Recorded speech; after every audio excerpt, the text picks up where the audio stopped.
C'est déjà le moment de parler de la nouvelle lune en Lion. La nouvelle lune en Lion, c'est le moment de briller, de rayonner le maximum. Les nouvelles lunes, c'est des démarrages de projets. Donc c'est le moment de démarrer des projets qui vont te permettre de créer et de briller, de rayonner, sans être 100% focus sur toi. Pas oublier que les autres existent. Tu peux rayonner, mais les autres aussi. Si tu as des projets, c'est le moment de les mettre dans la matière. Parce que c'est le moment qui est propice à rayonner tes propres projets.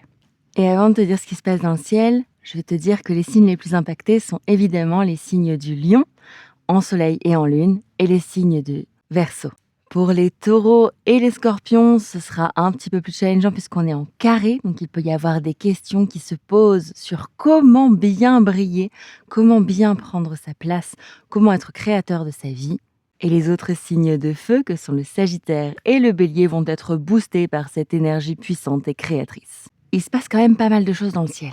On a ce qui s'appelle une croix hantée. C'est un défi entre deux carrés et une opposition. Et ici on l'a entre Neptune, Mars et Vénus. Or nous avons un Mars qui rentre en Cancer, qui n'est pas son signe préféré.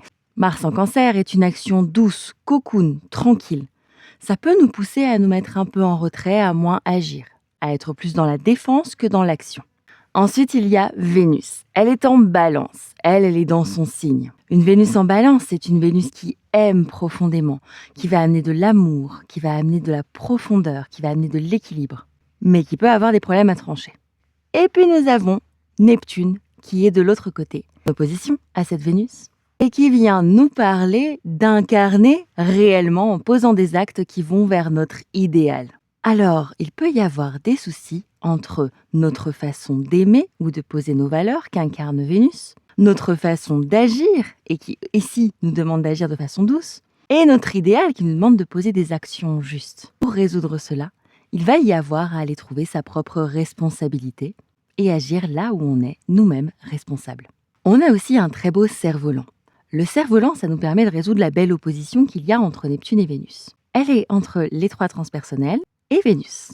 Si on est authentique et si on est vrai, Pluton, il peut y avoir de belles surprises, de beaux imprévus qui viennent booster à la fois notre action juste et nous permettre de trancher pour trouver l'amour ou les valeurs que nous cherchons.